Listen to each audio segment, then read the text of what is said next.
Welcome, reanimated fans, to this week's podcast. I'm H.A. Conrad, coming to you from Brooklyn, and joining me today, as always, is my intrepid co-host, Stuart Tiffin. Hey, what's up?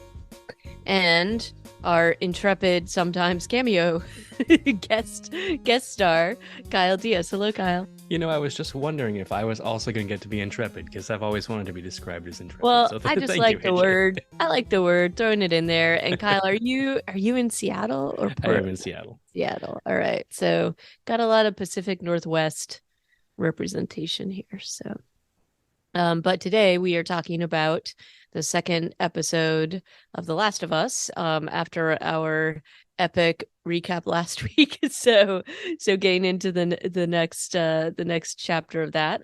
But before we get to that, we have a couple of little news items. As you'd imagine, it's kind of flooded with Cordyceps and Last of Us news right now, but we did find a couple of things. One that is, of course, Last of Us related. But Stuart, do you want to chat about that? It's no surprise, probably, to people who've been looking at the internet that The Last of Us is taking over in force. And part of that is the announcement that dropped after this episode we're going to talk about today came out last weekend that they've greenlit season 2. And, no big surprise there. This is almost like an AMC move by approving the next season of a show before it even airs, but at least they waited two episodes before they did it on this one. I'm honestly surprised they waited that long. It's sort of shocking to me, but If I can go on a brief tangential mini rant, if you follow like media news at all, then one of the things that you notice is that Warner Bros. Discovery is like a dumpster fire inside of a dumpster fire. But one of their original sins back now years ago is that they completely destroyed the HBO brand name by making them have a channel called HBO inside of a streaming service called HBO Max, which has stuff that's not HBO in it, including other things called Max Originals that are also original programming. And the end result of it is that I cannot figure out like what the fuck is on HBO anymore. And it really makes me mad because for years HBO was like the best brand in all of television, and you knew that if something was on HBO that it was going to be good and it was going to be like a certain like style and tone and all that stuff. And so I just get so frustrated. Like, this tweet says The Last of Us will return for another series on HBO Max. And I'm like, is this a quote unquote HBO show? Like the nomenclature that they have settled on for this stuff drives me absolutely bananas. And I saw someone talking the other day about how good of a HBO show Peacemaker is, and I'm like, that's not an HBO show. That's a Max original, and it's really dumb. I think it's a very very poor branding decision, and it drives me insane. So Okay. rant ended. I mean, I don't disagree. I don't think that I've taken it as personally as you might have. But, like when HBO came out with HBO Go, and then within like, I don't know, 6 months, it was HBO Max or yeah. Next or some other word. It's like, Mhm. come on, man. Like, I've just signed up for one of these things. Do we have to change the name?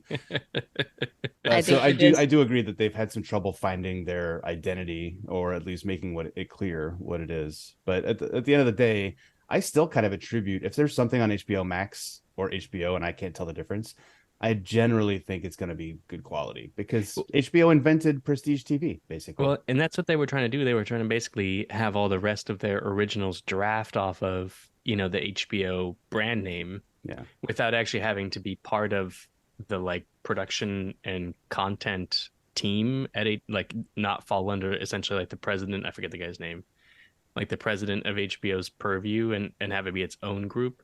And then it turns out I think they fired most of the people in that group recently in one of their more recent round of playoffs. So they may have done all of this to like produce like 5 shows and then just completely fold. So yeah. Anyway, I'll take a deep breath and settle down. It's going to be okay. We're going to get through this. We're gonna get through this. The Last of Us, for the record, is an HBO original program. Copy that. Like Game of Thrones and I will Deadwood never and all the mistake rest of the it great, again. greatest TV shows the last 30 years. Something that might not make it past its own errors is this video game The Day Before, which I've spoken about before on the show. It was purported to be an open world MMO zombie apocalypse show. For a year, it was the most wishlisted game on Steam. which probably means, hundreds of thousands of people had said, yes, I'm interested in this game, to buy it. They never opened it up for early pre-orders or anything like that. It was never a Kickstarter. So it was difficult to see how they were making money off of this hype. But they just got delisted off of Steam last week or earlier this week. And then the day after, they were delisted, which is a huge deal because they were supposed to come out, and it was supposed to come out in March. They said, "Oh, you know what? Trademark issues. We'll be back in November. Now is our new launch date." They were also just about to launch gameplay video, but nobody's seen real gameplay video, and all the videos that they've released are super slick, look great, look a lot like Division 2, a different video game.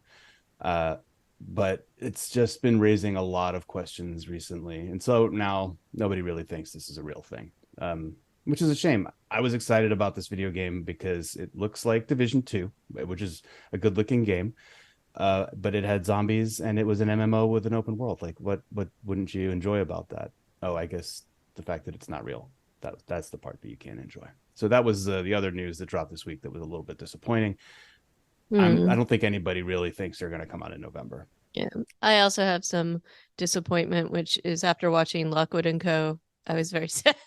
Oh, But it's getting good reviews. Like apparently people are really enjoying it. So maybe if they, I guess I just have to, separate my feelings about the book series and the show. And I can say I think it's fine as a series if you had never read the books, but I feel like it missed the mark in terms of the tone and the snarkiness and the good writing. But you know, it's semi entertaining, but it's not what I was hoping it would be. So, oh well. so it'll probably get canceled after one season. I You don't reckon? know though, because it's getting a lot of really good reviews. And so, and it's definitely targeted towards like a very specific audience, which is not me. So I think maybe it might make it to a second season. We could see. Hmm. We could see. And then we also had a really silly, ridiculous listicle that we found in Collider, which is a list of the best zombie animals, which I just thought was really funny. There are So, some unexpected animals in there. right. That So poodle, for the instance. poodle is really, and the poultrygeist. But of course the tiger from Army of the Dead is right up there, which makes sense, and Church from Pet Cemetery and things like that. There's a couple of reaches here. I just thought the zombie deer from Train to Busan. You and I are in agreement, Stuart. That's a little bit of a reach, no? Yeah, it was barely on the screen. Right. So, Zombieverse, of course, is also pretty high up there. yeah. But that's just a ridiculous little throwaway. So, um, in any Last case. week, last week regarding Lockwood and Co, we kind of talked about the special effects looking a little cheap. Yeah, and they did. Um, That's I think one of the and I mean maybe that's what they're going for. I don't know. it may be a saving grace for a season 2 of the show though, because the more expensive a show is, the higher the bar is for renewal. True. As a big fan of the Sandman series of comic books, and also I Yeah, did quite enjoy the TV show. They really kept everyone in suspense about whether that would be renewed, even as it was incredibly popular. I know. And lots of people were watching just because it was an insanely expensive show to make. And it didn't Yeah. even look spectacular, it just looked like pretty good. I So, don't know what they spent on this, but they definitely spent a lot on location because they were hmm, definitely in London, and there was like Cemetery and Kensal Green Cemetery and things like that. Like there were certainly not inexpensive things going on here. So certainly the effects were not as much, but like I still think that there was a pretty high number associated with this, which I have been unable to find thus far. But hopefully the maybe it isn't as expensive. It's certainly not at the Sandman level in terms of the expense that they sort of shelled out for this. Um, but in any case, all right, I'll get over my disappointment someday, but it's all right. Um, anyway, do you want to get into our, oh, and then this one last thing. Did you want to talk about that or did you not want to spoil it for people? Oh, HBO Max original has been putting out now I'm confused, Kyle. Now has been putting out a series of videos, and they linked to it from their Twitter feed, and they had a little clip there where Bella Ramsey and Pedro Pascal were talking. It's like get to know these two, cast members, and they're like talking about which of their props from Game of Thrones would they have brought for their character to like help them survive in The Last of Us. And Pedro Pascal is kind of a goof, and he was like, "Oh, definitely Oberyn's like mustard-colored robe would be the one that he would bring." And then he kind of just cracked himself up and talked about how he would be like sashaying through through The Last of Us, twirling his robe around. Because and Bella Ramsey's like, "Yeah, that wouldn't help you in the zombie apocalypse." She's like, "I would have brought my armor for Lady Mormont." And he's like, "Yeah, that makes a lot more sense. Well, you could protect me while I'm, swishing through the zombies." Either way, it was very funny. It's like part of a 5-minute interview, so I recommend you go have a look at it. Those are always fun to watch. And I have seen a couple with the two of them, and they're pretty cute. Like they definitely have a good rapport. It totally makes sense that they have the rapport on screen too, even when they're having conflicts. So they're kind of a delightful little duo. Yeah, it's cool to see that. He's 30 years older than her, and they just they have a vibe of like, I don't know, collegial. All right, but can we talk about, this sort of I don't know, not I guess like this role that Pedro Pascal keeps getting into. I mean, I don't know if you both actually watched Prospect, but there he's shepherding a young woman who he does not have any relation to through some sort of alien environment.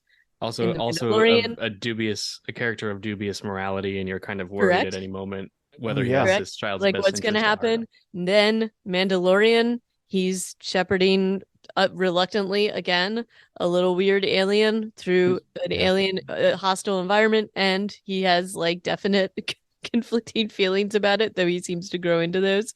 And now we have The Last of Us. I mean, I just think he's been growing into this role for a while, so maybe this is just his thing.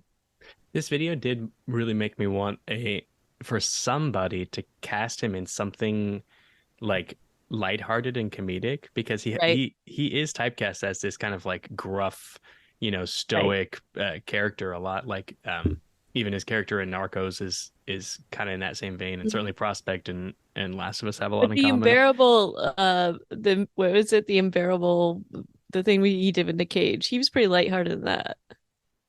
Oh, I didn't see Unbearable that. weight of massive talent, or whatever it was. Yeah.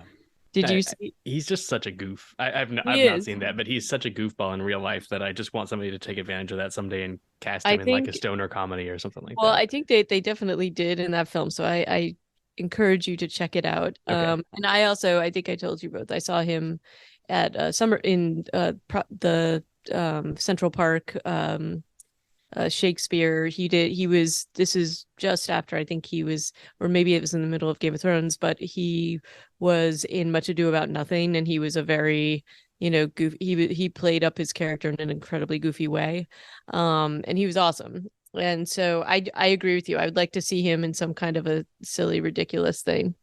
It'd be kind of fun. I mean, he just hosted or is about to host SNL. I don't know if you guys have seen that. I have not yet. It was last night, yes? If it was either last night or a week ago, I remember I think seeing it's headlines night. about it. I don't know how he did. I never watched that show anymore, but it kind of also feels like where funny people go to not be as funny as they could potentially be. Well, so maybe he got to be delightful there. But we can start to talk about the episode Infected, if you guys are ready. Sure.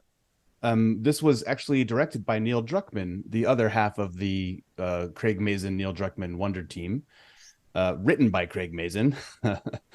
And this was Neil Druckmann's first episode of television that he's ever directed. And he talked about some of the way that went on the podcast, on the HBO Max original podcast about the show. And that was kind of an interesting little, way to listen to, because he was like a noob doing it, but he had Craig there to help him, and Craig has directed a few episodes of TV. Right. And one of the interesting little tidbits that they dropped was like, the biggest piece of advice I gave Neil, says Craig, was like not to yell cut right away. Like just give it a few heartbeats and see what the actors do next. Which I thought was kind of cool. Like it must be just pure chaos on a set like that. Stuart, I'm begging you. It's an HBO original. Yeah, whatever you say, man. There's no Max involved.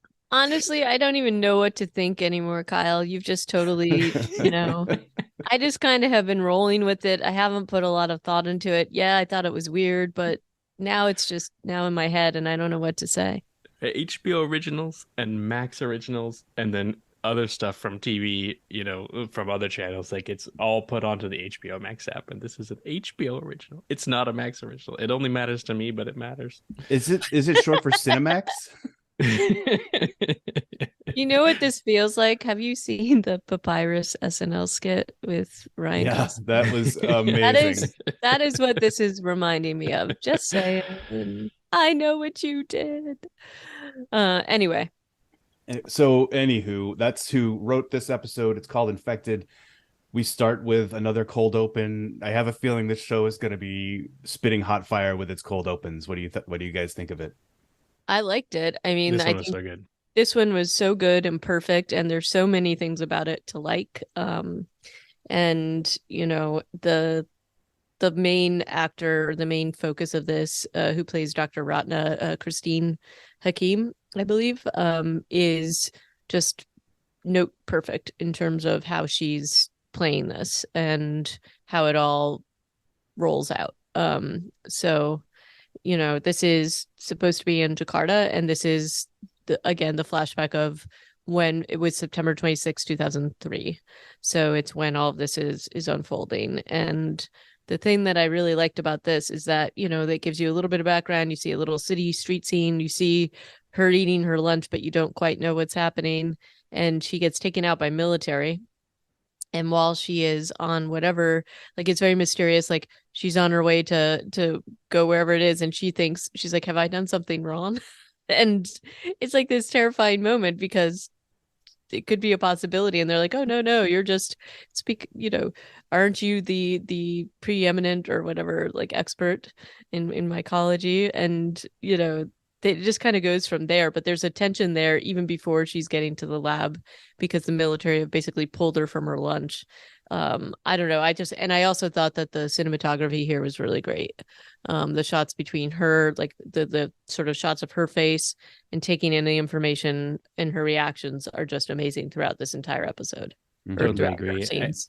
I think that they kind of almost play up the hyper realism in a way of like Yes. these flashback scenes, because the modern day world is kind of like lower contrast and kind of drab and gray, and then these have these like vibrant yellow Colors. and like everything, like the set design and the cinematography is working together to kind of scream like this is different than like a Right. different setting than the rest of the show, and And it just looks even seeing really the really good. yeah, and even seeing like the people on the streets and driving around, like just the huge contrast is quite deliberate and really just well played, gentlemen. That's all I have There's to say. have you guys been reading? There's like a little bit of a discourse bouncing around right now about like basically why many Netflix originals look so bad. Oh, I No. have not seen it. Oh, it's an interesting series of articles. I'll send them to you guys. But there's a couple of folks right now who are basically publishing things on why so many Netflix shows kind of look all the same, like very flat, kind of oversaturated lighting. Like some folks are comparing it to like a Instagram filter or something like that. Um, and it turns out that Netflix has a really strict kind of like creative or sorry, technical limitations that it imposes on its creatives, where they basically say like you have to shoot in this format for this camera in 4K. Like lighting has to be good because people might be watching this stuff on like their phones or whatever. Um, and Netflix wants it to look good, and HBO doesn't do that, which is sometimes bad because every once in a while you get like a Game of Thrones episode where no one can see what Yeah. the heck is going on screen. Yeah. But I do think that it means that there's like more visual variability in these shows, and the ability for them to do something like this, which has a very different visual look. So it's an interesting contrast to stuff like Lockwood and Co. and Sandman that's coming out on Netflix that has, um, I think, a little bit more trouble establishing a visual style. Right. Interesting. I haven't heard Um, about that, but that's it could definitely be uh argued. Especially yeah. And I agree with the oversaturation when I'm thinking of mhm. Extraction and just how bright and blown out everything looks, but it's still an amazingly technically flawless action movie, Right. so beautiful. I can't wait for the second one to come out this year. I do want to just throw a shout out for this cold open being all in Indonesian. I think that, Oh yeah, you know, that's the other part that was just awesome. yeah, the focus on doing content in original languages is just, it's like a touch of authenticity that was lacking previously in a lot of what we are consuming, and so I just love to see it. And shout out to the mycelium for showing up. Which and they've come out and said, like, yeah, we're doing mycelium, not spores, by now. And AJ, you were already kind of latched, you kind of knew that this was coming. I was not really sure about that last time. But in the podcast, they also talked about how spores work okay in the game, but they're in reality, they're everywhere. In the game, they kind of show up these like yellow clouds that you can visually avoid or put a mask on and walk through. So those are getting dropped in favor of the mycelium, these tendrils. And Right. when she pulls that clump of tendrils out of the cadaver's mouth and they start to reach for her face and she freaks out, really good scene, right? Probably not as impactful as her tea drinking scene after this, Oh but yeah, but it all leads into it. And yeah, also just even the setup before this, they bring her into the lab. They're very much like, hey, take a look at this, because I think they want to establish what she thinks before like tainting her with their thoughts on it. right. Which clearly they already know a little bit of it, but not all of it, or they don't. I think they're hoping that it isn't as dire as maybe they suspect it is. And just her looking at the slide and then like she's like, okay, whatever, it's cordyceps, but why is it prepared this way? Like that whole setup that it came from a human subject and then leading her to see the person that had been infected, and then to the tea drinking scene, which is just honestly a phenomenal. There's so many good things about this scene, and the sort of the build up and the, I don't want to say setting the table, but kind of setting the table for how dire the whole situation is, that Mhm. there is no real solution, even though we're all very logical people. And she's like the most logical person. You know what I mean? Like she's clearly an expert in her field and she's just generally very calmly. But the whole thing with the tea, like where her hand is shaking, it's like, oh, just so great. I don't know. I really just thought this was perfect. Perfect. I do have one last observation about this cold open, which would be that typically, like, this is a very thoughtful approach by the Indonesian government in a way. Like they know exactly that it was like 30 hours since this subject was bitten.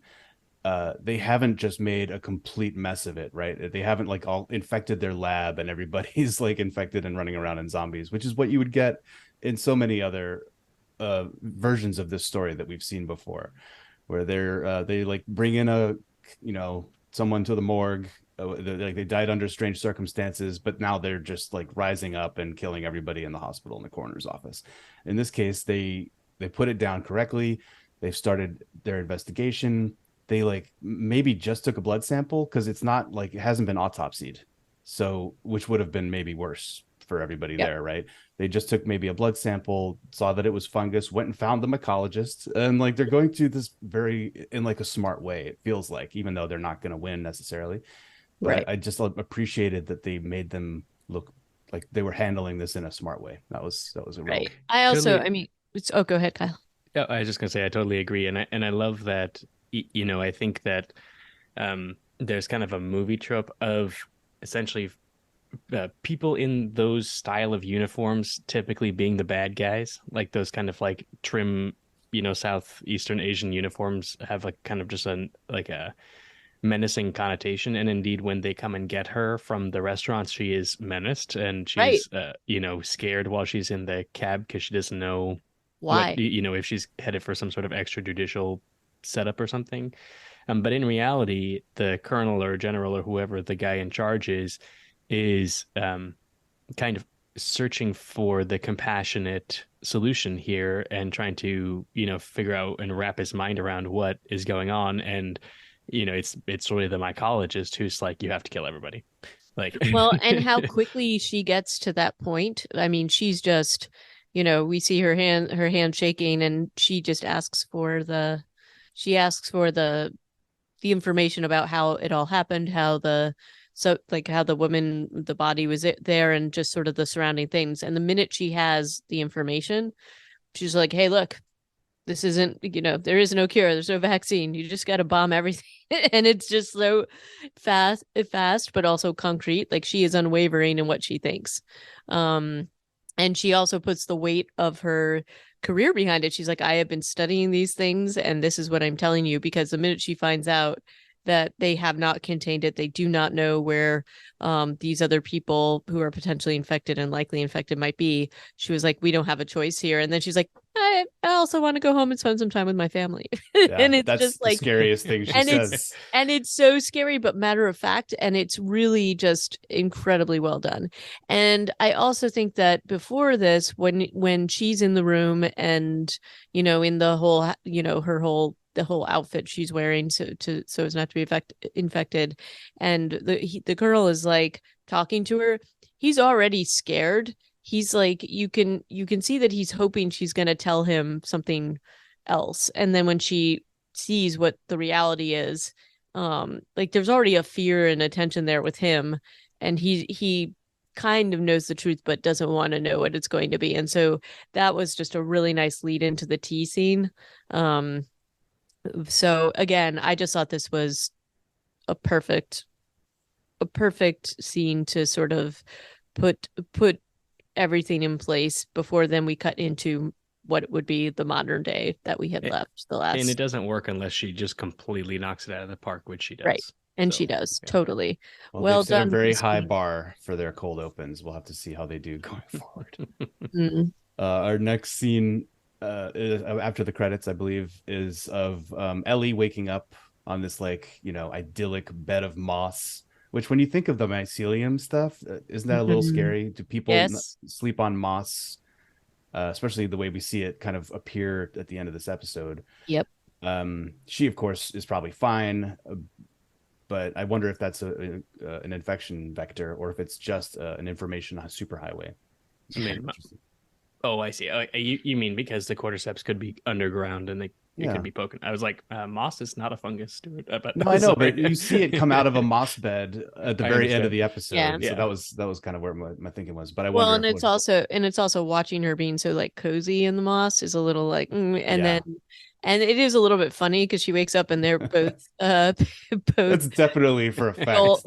Joel and Tess are just like staring at her from the perimeter, like, what the heck are you? And it's just a really funny little scene the way it is shot. So. My only note for the scene though is sandwich, because they turn my whole evil sandwich concept on its head and have Ella have this amazing sandwich while they're eating very dry looking turkey. I know.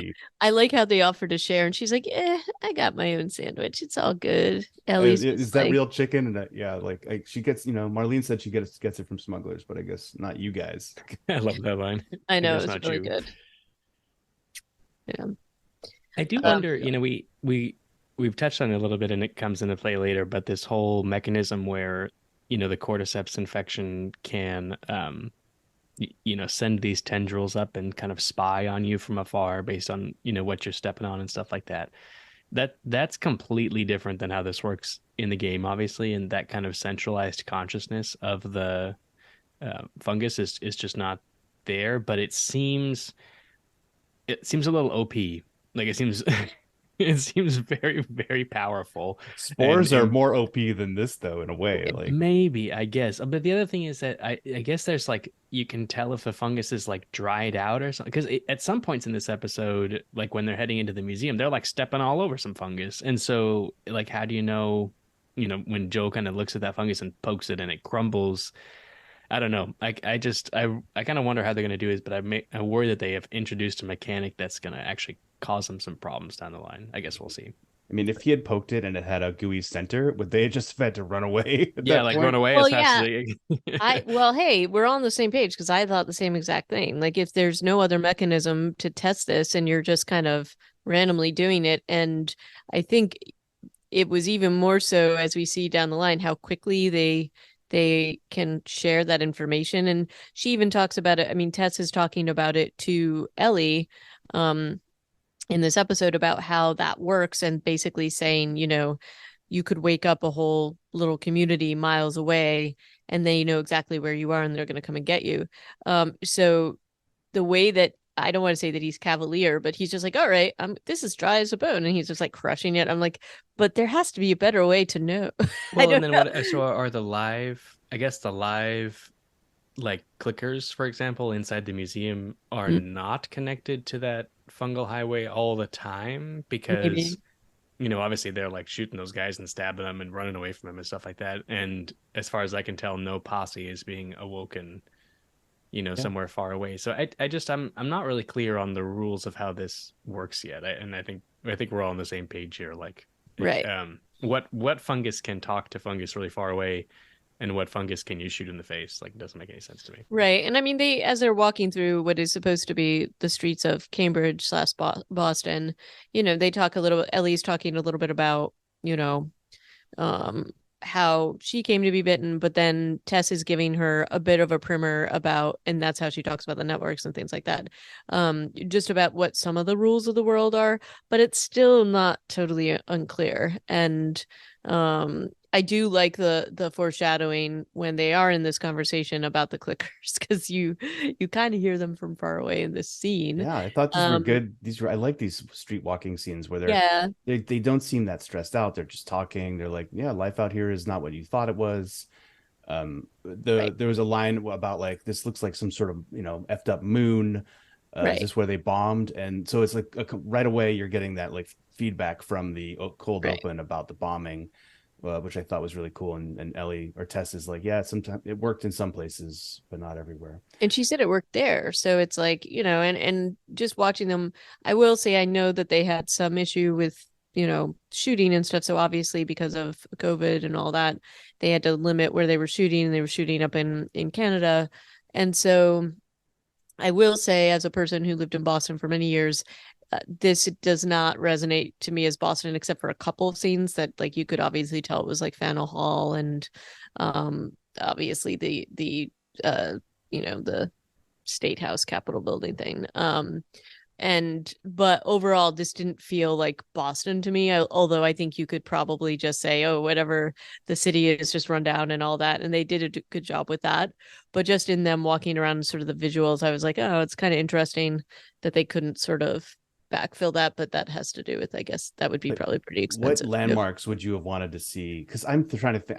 I lived in Boston for a meager 4 years. I have no recollection of its skyline at all. I do, and it's like the I would say the Prudential Building, the Hancock Tower are two big ones. They do have like the main clock tower, which is like downtown near Faneuil Hall, and they do have a little shot of that, so that was put in, and a couple of those sort of like falling over, apartment buildings. And Faneuil Hall is clearly Faneuil Hall, but I just felt like, those sort of the layout when you're walking where they're walking from and into Boston does not look like the Charles River to me, even though they're trying kind of hard and they're trying to like do that. But Mhm. I don't know.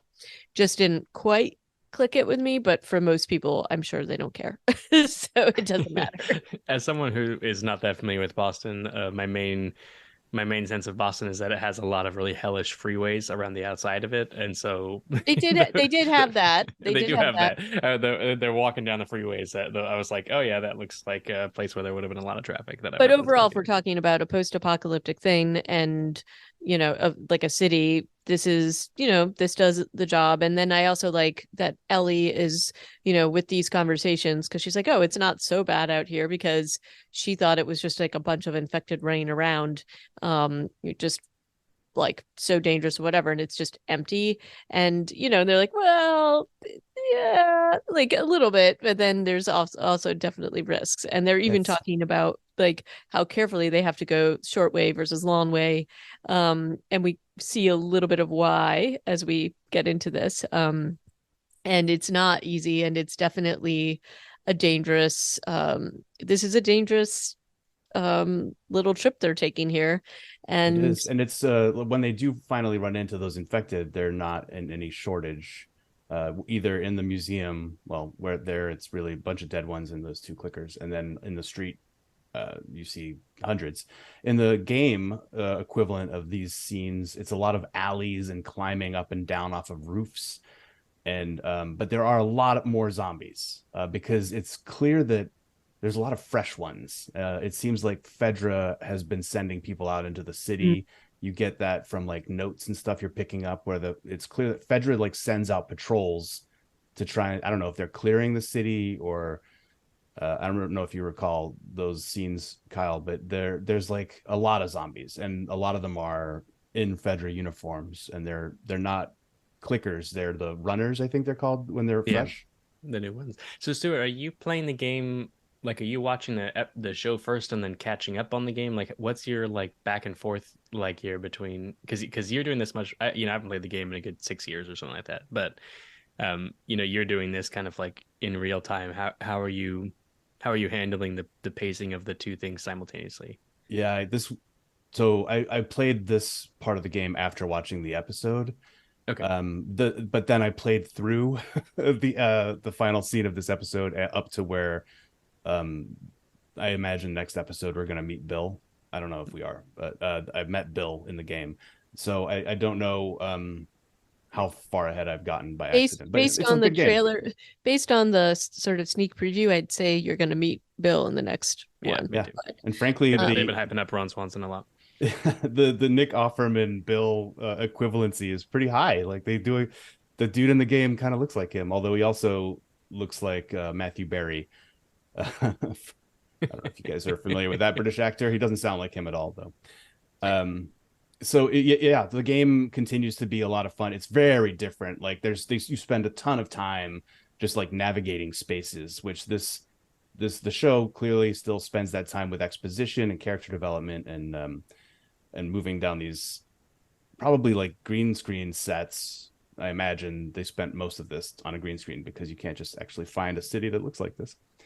Right. And then also, I mean, they are still like they're still giving fans certain things. And so again, I have not, I'm not a gamer. I did at one point try to play this game unsuccessfully. But um it's but I do know that especially looking at some of the things that they're doing, and one thing in particular that they do here, which is kind of funny, and you know hilarious, the swimming thing is funny. Yeah, well, I would say just a note about like survival behavior is you really shouldn't try to just walk into water and get your No. clothes wet. Yeah, You're I was thinking sleep about their socks. I was like, I don't Yep. think you want to get your socks wet. you're going to be Well, sleeping in these clothes. Like they're yeah. not lighting fires at night as far as I can tell. They're all going to get hypothermia. Like Uh-huh. it's but I guess, for the purposes of storytelling we can make it okay, but that's No, not smart. agree. And they just do Well, it so nonchalantly. it's that stuff, but also just you don't know what's in the water. I mean, I'm having stress just in general. I mean, obviously they know that hotel fairly well, or it seems like they do, but you can't see clearly into that water. All you can see is like nothing. And I don't know, it just feels like there could be a lot of hazards there regardless. So um, but they do make fun of the fact that Ellie says she can't swim, which I guess is a piece of the game that you have to like do some things to get her across, right? Yeah, I think that comes after the Faneuil Hall scene, but they go into the subway, at least in the On game. that on that hypothermia note, Stuart, this may be like a TMI conversation, but I have a 2-year-old daughter who recently decided that she was just really fed up with wearing anything on her body at nighttime. So one morning, we walked into her room and found that at some point in the middle of the night, she'd taken off her pajamas and her diaper and then peed all over herself and was basically like soaking wet in her own pee, like in her crib. And she like we were like legitimately concerned that she was hypothermic. She was so cold and she was like Oh. shivering. And I was Mm. like, this is gonna be like the dumbest thing ever if we have to take our baby to the ER because she basically spent the night a little bit damp in a 68-degree room with that's completely heated. So yeah, I think if you're outside at all, it doesn't really matter, unless it's like the height of summer when it's like 85 degrees at night, you're gonna have a really Yeah. bad time if the Well, entire lower half of your body is soaking wet. right. I Yeah. mean, if you've ever seen Survivor Man with Les Stroud, which is like there's funny things about it, but one of the things he always like, it's like every single episode he's like, you got to be really careful that you don't sweat too much, hypothermia, man, or whatever it is. I And love Les like, Stroud. He's I great. love him too. And it's like, he's just like, oh, didn't find something tonight. I guess I'm gonna drink some pine needle tea. Mm. Um, Here's a but nice fat grub I'm gonna eat. yeah, but even just, these, like, he's somebody who does, this was the thing he did. And you would imagine that at least Joel and Tess understand these things. Maybe not Ellie as much because we don't know exactly how great the federal training has been.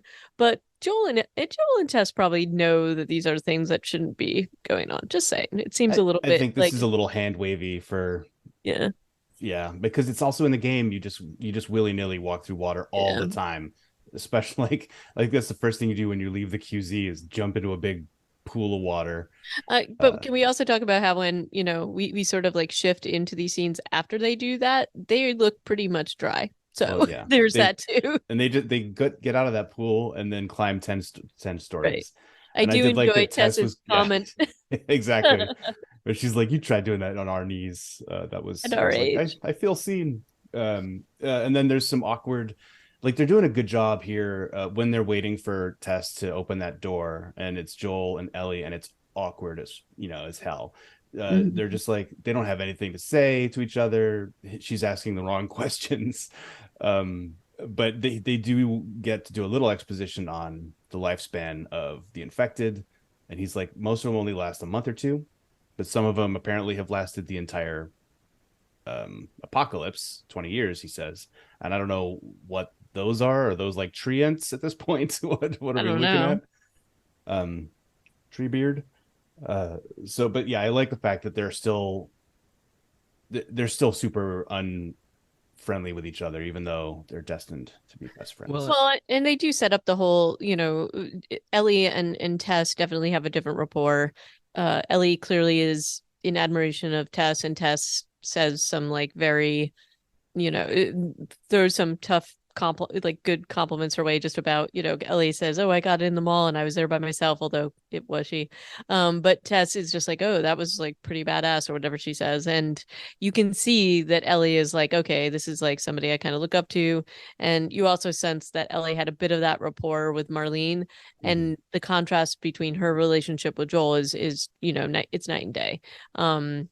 And also he's super suspicious and a little scared of her, right? Like he doesn't really want to be alone with her. He doesn't really want her touching him.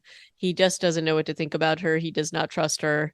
So despite the fatherly instincts that were kind of like sort of triggered when he was protecting her, that wasn't about her, obviously. But we don't this tension between them is palpable, and I think that they played up pretty well. well, and one of the main threads of this episode is basically Tess becoming convinced that Right. there's hope and redemption in saving Ellie. Like basically, there were some conversations in the beginning when they were still back at wherever they spent the night, where she and Tess and Joel were kind of debating this, and then it continues to be a running thread throughout to the end of the episode. I will say that one thing that I'm not quite sure that they've done for me is they are being very coy and mysterious about um, Joel and Tess's experiences during the 20 years since the Mm. outbreak. Yeah.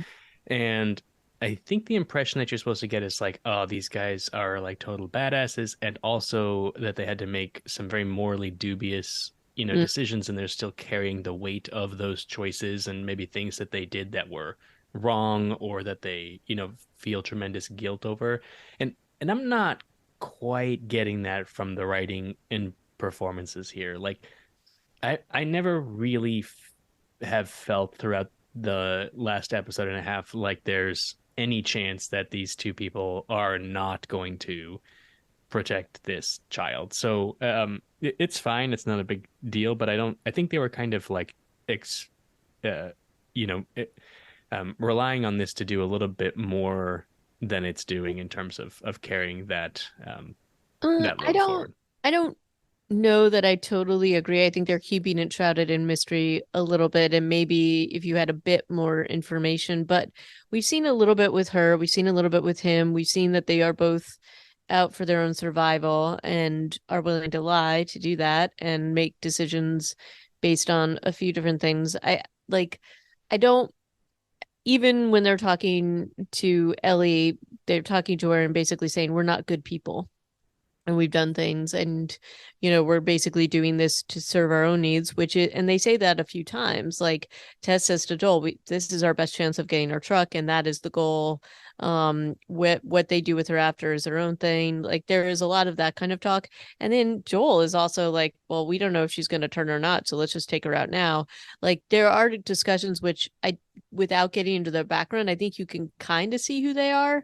And you do see that subtle shift. I mean, you definitely see it with Tess. I think it's successful, but I think it's a little bit more subtle. And I actually appreciate that they don't go totally into that backstory. And I especially like that Joel shuts Ellie down in asking him about it.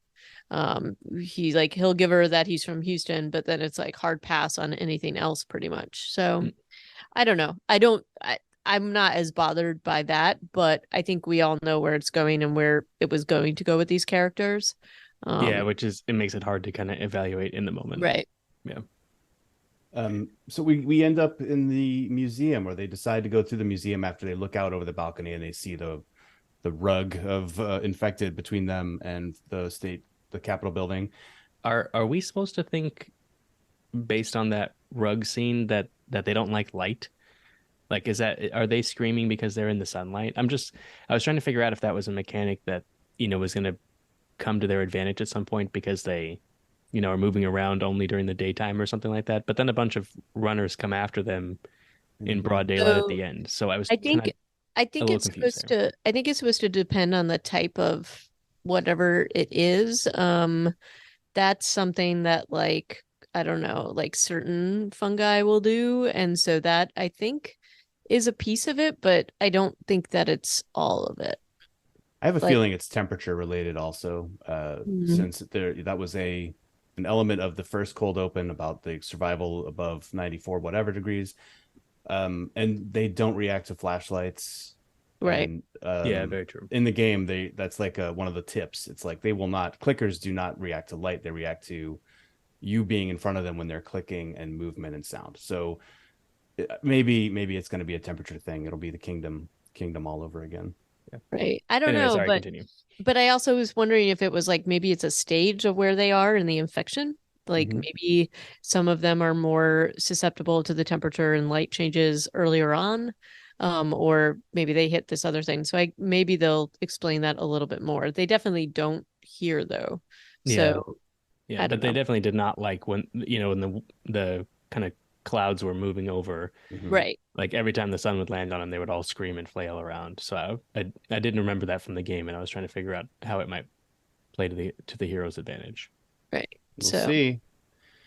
So, HA, you were going off on a rant about the Boston oh, history. I was just saying, once again, this is not a museum that exists, which is fine. Again, I guess it's probably the closest to the old State House in Boston, though it doesn't look like that. I mean, again, I don't know that they could have done anything other than do sort of this generic thing, but that's probably the closest that it's going to be.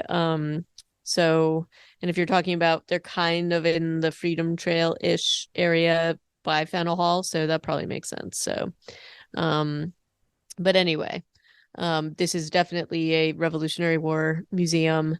And then you get a couple of little flashes. So one is, the Independence Hall thing. And so anyway, just it's just kind of funny how they're like, it's a generic Revolutionary War museum. Yeah, So I really enjoyed the set dressing in here. I've yeah. kind of been enjoying it this whole episode. I feel like the sets always felt really in the place, maybe not Boston, but in the place where they were. Like even over with the freeway overpasses where you're almost certain there's a green screen. I couldn't really see the lines, and then when they go into this museum, the fungus on the floor, and it's kind of like Aliens, where there's people built into the walls. These are bodies, like you can kind of see Yep. their outlines, and sometimes they'll focus or at least show them on the stairs when they're going up the stairs. But a lot of the time, it's just like they're kind of shapes, of the bodies where they had stopped being clickers or stopped being infected. Yeah, and I was trying to figure out sort of what the life cycle is and how you know whether things are sort of active or not. I guess it's with the little network and whatever, so maybe we'll find out more later. But they don't really seem all that concerned about these, much like when we saw in the last building where there was the guy kind of in the wall. So anyway. They honestly, as soon as Ellie found that fresh body, as soon as they got into the museum, they probably should have turned around and gone a different way. But they were, Tess is trying to persuade herself that he was attacked outside and came inside and died, even though that's clearly not what's happened, as we find out later. So they're probably just making a series of bad decisions, even though Tess and Joel are our experienced survivors in this outside the walls kind of scenario. They're clearly still able to make mistakes, and that's what happened here.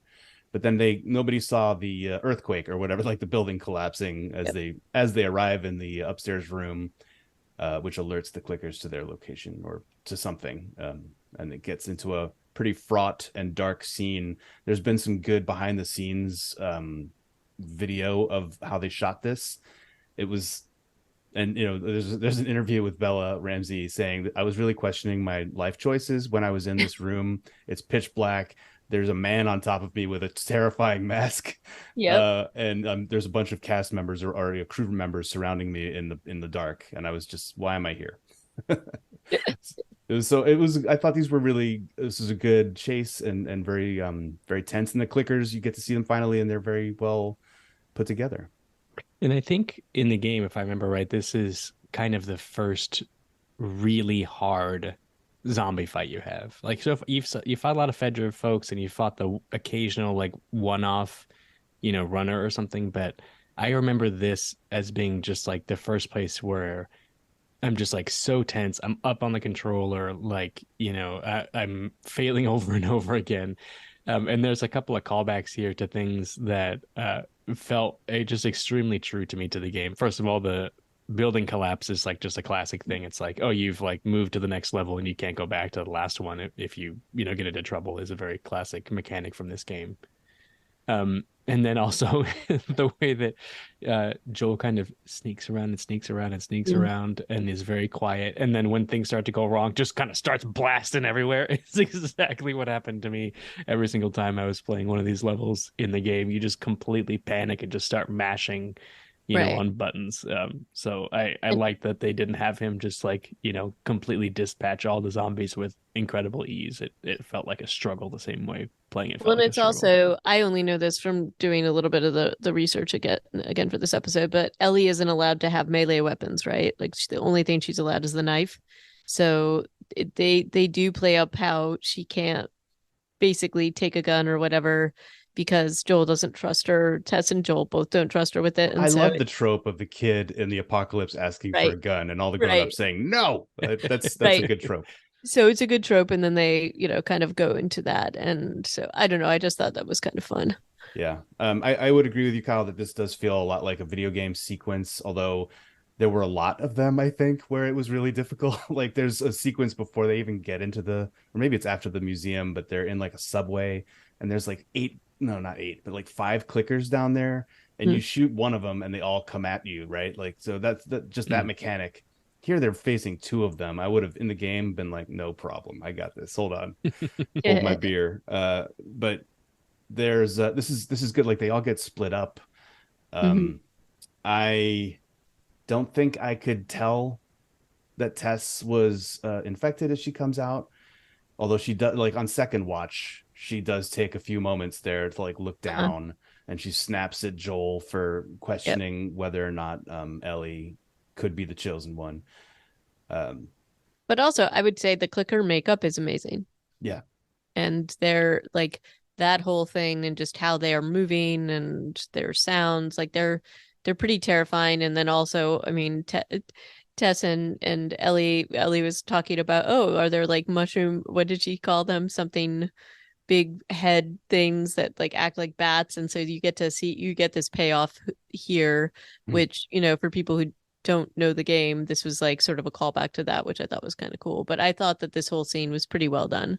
Yeah. I thought it was fantastic and very, very scary. Yeah. like edge of your seat the whole time. And Ellie's scratched or bitten again, right? Yeah, which She's is actually not in the game. That's an addition, and I think it's that addition. They described why they did this in the podcast. It was because in the next sequence they go into a subway and there's a cloud of spores that she doesn't have a mask on for, and mm. Joel is like, "Wait, you can breathe in this?" And she's like, "Yeah, I told you this is no big deal for me." And it also shows the contrast between what happens to Tess, right? So Right, and so Tess they're and able to hold up their cuts next to each other at the end. yep. Yeah, exactly. Yeah. So it's more of like a Joel persuasion mechanism, or getting her to be bitten again, and that works just fine. We have a plank of wood across to from one roof to another, which is a big thing in the game. Constantly having to move planks of wood around to go from roof to roof. Looks way more precarious here than it does in the game. In the game, you're kind of just like, oh yeah, no problem. But in the show, when they cut to the wide shot of her crossing, I was like, oh, that would be terrifying. Yeah, Like, but she is just very brave and just handles it. Joel, right as they're going down off of the next roof, they're going down a ladder. He has there's an exchange, or like an exchange of looks maybe with him and Ellie. He looks at his watch, his broken watch that Sarah had given him, and then goes down the ladder. I don't know what that was, like what choice maybe Pedro Pascal made. Maybe that was direction. Like, look at your watch before you go down. It was pretty subtle. Maybe he's starting to think of his daughter, if that's what that's supposed to be telling us. I don't know. It's hard to say. Capital. Mm. It's kind of what you would expect, right?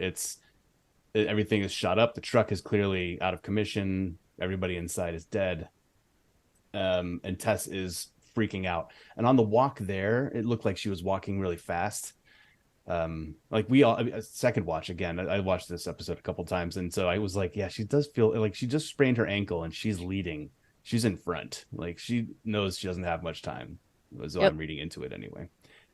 But it's a messed up scene because Tess finally has to. She doesn't really admit it. Ellie gets there first, same as in the game. That scene kind of plays out very similarly. The difference here is that it's Fedra who shows up, and Tess holds them off. In the game. Yeah, in the game. Did I say in the show? In the game, the Fedra shows up to arrest them. Craig Mazin is like, why would Fedra be this far out from the QZ? Right. But in the game, I feel like they actually had made it clear that Fedra was that far out constantly, like that they're out in the streets patrolling. But I think I do prefer it that it's the infected, because we're out of Fedra's area. Well, and I think that this is, for Tess, it's a heroic way to kind of go out, and it also gives us a little bit more information. We can see them in action when the little network does activate, right? So I think that this, and it's a pretty creepy scene too. I mean, the kiss is I think creepy. A lot of people are talking about that. Very upsetting. I feel like I owe Stuart an apology, because last week when we were talking, Stuart, you said something like, "Oh, I love Anna Torv, and I just can't wait to see where, all the places that this character of Tess is going to go." And I gave what I think could best be described as a snicker, a cackle. It was a cackle, Kyle. Yeah, I knew based upon, like, I knew that she wasn't long for the show. I just didn't know if it would be in the second episode. But also, I was trying not to spoil it for other people that might not know that. But I think that Anna Torv is awesome, and I think that this made sense, and the way she went out totally makes sense and seems in line. But the way she talks about this scene is pretty funny. What have you seen her talking about with this? She was saying, like, I like, and it's really funny because she does her interviews and she's Australian, so it's like, she plays so many characters that are American accented, so it's just kind of funny when you see her with her real accent. And she's like, oh, I thought it was going to play out in a certain way, and it just didn't. And it was like, I think it sounded like it was a lot creepier than she was anticipating, even though obviously she's not seen everything because it's what it is. But anyway, a good and heroic way for her to go out. The lighter flicking in her hand, I think, was a really cool mechanism to show her losing control. Like she was rapidly trying to light it, and then it got slower.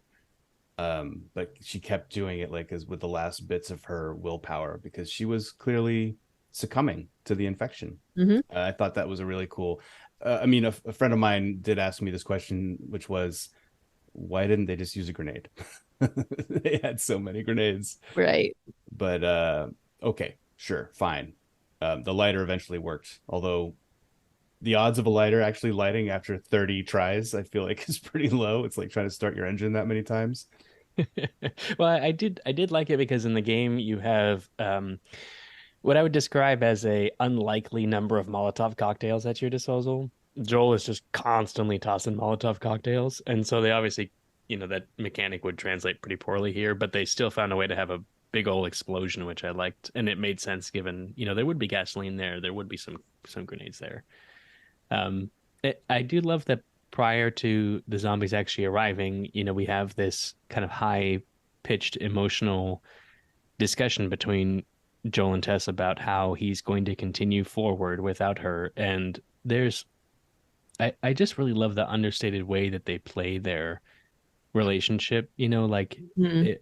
there is both a romantic and a deep kind of like, I guess you would call it a professional um, relationship there between the two of them, and they've been through a lot and they've survived a lot, and they the way that they communicate during that time is really heartbreaking, and also because she's infected, it's heartbreaking that he can't actually, you know, be a presence for her. He Right. can't really say goodbye, and so he kind of leaves without being able to, like, for example, give her a hug or anything, and then she has this insanely horrifying final embrace from an infected. And I love that when the infected first run in, they ignore her completely.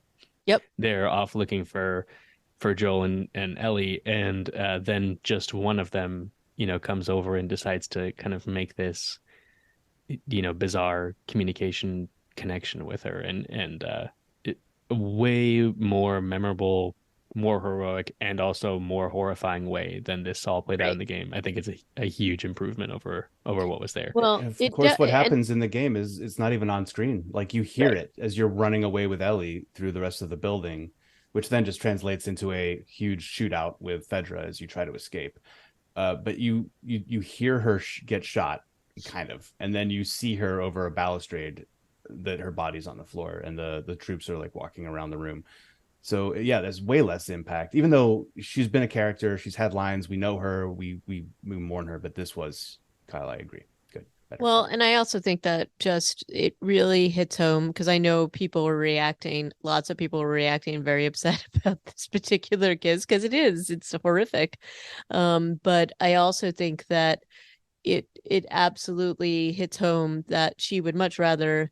I mean, she already knows she's going to sacrifice or try to sacrifice herself so that they can't follow Joel and Ellie, but she knows she's infected, and that to her is like the last. She does not want that. She does not want that existence.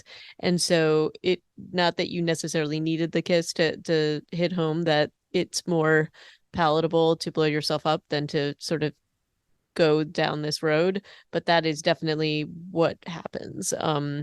That she's trying desperately and finally gets, when the lighter finally lights, there's such a relief because she's not going to have to deal with this anymore, or at least deal with the repercussions of this whole thing. So as the infection spreads and things like that. So I thought it was a very powerful scene and really well done. And Anna Torv, hopefully you'll do some other Boston-based shows in the She future. might she might show up in flashbacks or something. We got Maybe. more cold opens coming, so we'll see. I'm just Maybe. really excited for what Nick Offerman's going to bring to the show and all the episodes he's going to be in for the rest of the season. Just going to put Well, that out there right now. I don't know if you guys enjoy another HBO original, White Lotus. I don't know what that means. But White Lotus season 1 featured, I only remember the character's name is Murray. I can't remember the actor's name. But he's Frank in the show, and I'm also very excited for what he's going to bring to it. Cool. Murray? The actor's name is, oh yeah, Murray Bartlett. That is the actor's name. He Yep. was spectacular on White Lotus season What? 1. So Who was he in White Lotus season 1? he was the main hotel concierge. He was Armand. He was Armand. Yeah, Is he an Australian also then? he is also an Aussie. Yes. Yeah, he was incredible. I could not. honestly, I've seen the clips of his character, and I do not see the resemblance between Armand and this guy. So that's pretty cool right there. Yeah, I agree.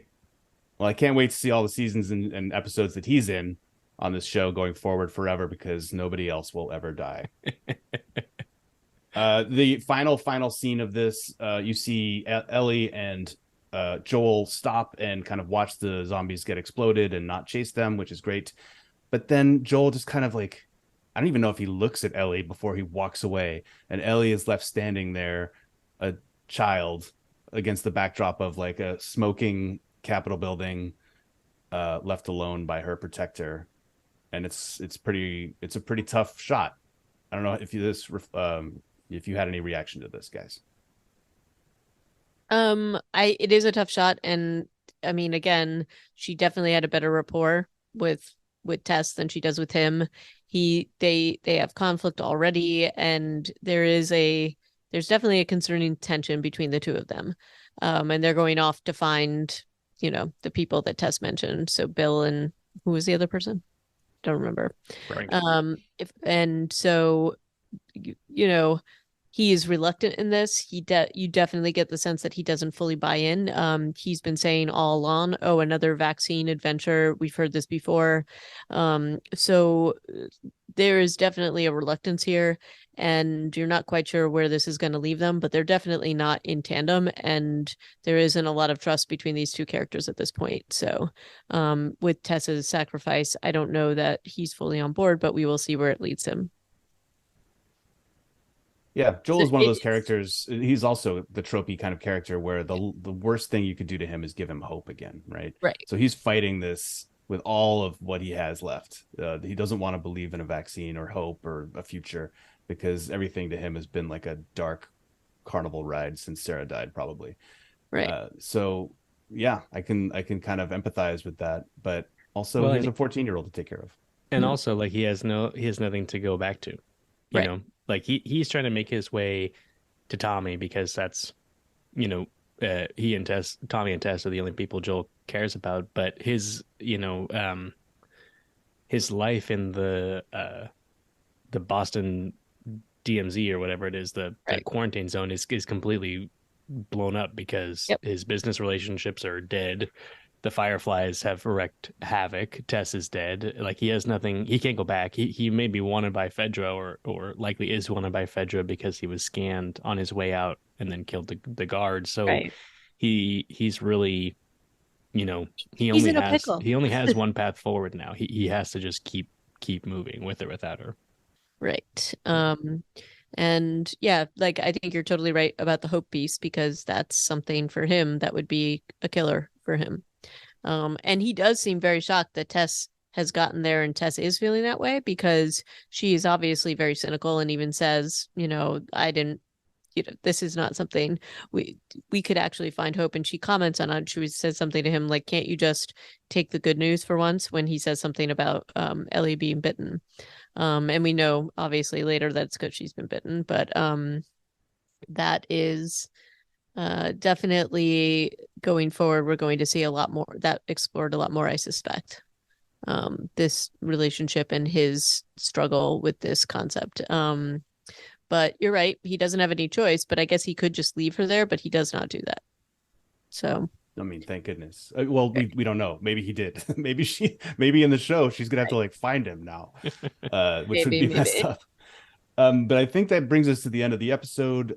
Such a good show. I'm so glad that we can, hash it out and get this group therapy session on tracks. I don't know that we'll be able to meet again next week, so we might have a couple weeks in between, and we might have 2 episodes to review next time, which would be like a 4-hour podcast. So I don't know if you guys are ready for that. we could do it. That's fine. One question before we stop, because I think this will be interesting to see how this plays out. Like, what degree of intelligence do you think is in this fungal hive mind? Because it obviously has, at least a little bit of a sense of like how to grow and how to pursue and things like that. But do you think we're dealing with kind of a I Am Legend-esque, like, true smart zombie, or is this more of just an instinctive kind of thing? I was trying to figure out whether it was kissing Tess to maybe get information about Yeah. the whereabouts of other people, which I don't know that that's what it was doing. And I was thinking about this too, Kyle. Is it just like they can tell where new potential hosts are location wise and that Or kind are of they targeting Ellie specifically? right. Because I can't tell. I So I can tell can't you tell that that yet. Neil Druckmann on that podcast, who wrote it or whatever, Craig wrote it. He was talking about the kiss was more of a like sacrifice on the part of that fungus agent to try and speed up or aid Anna Torv Tess's transformation, because Mm. it would go faster. It would be more efficient if he gave of his own organic material to her, I think was the way that they described it. Mm. There could be something more to it than that. They certainly can retcon that later. But yeah, I think it's really just about growing and spreading and being more fungus. Okay. All right. Well, we will see. We will see. We will see. But anyway, always a pleasure. And then Stuart, you want to take us out? Sure thing, HA. You know I It's can't do it. I I just know know it's it's my like job. Podbean. I know it's like Podbean. I just don't know the rest of it. Okay, so find all of our recipes. All of our recipes are also on Podbean, on reanimated.podbean.com, all those episodes. Chicken And salad sandwich. yeah, get that. We should make an Ellie's chicken sandwich. Mm-hmm. Definitely, and some Joel jerky. Okay, but yeah, and also send us an email at reanimatedpodcast@gmail.com. And you know what? Twitter at reanimatedpcast. It's there. We can talk there too. That's fine. So hopefully y'all enjoyed it. Let us know what you think. Get at us with your questions and comments, and we will be happy to weave you into this therapy session. Rip Tess. And until next time, ciao. Bye. Catch you on the flip side. Nice, Kyle. Flawless.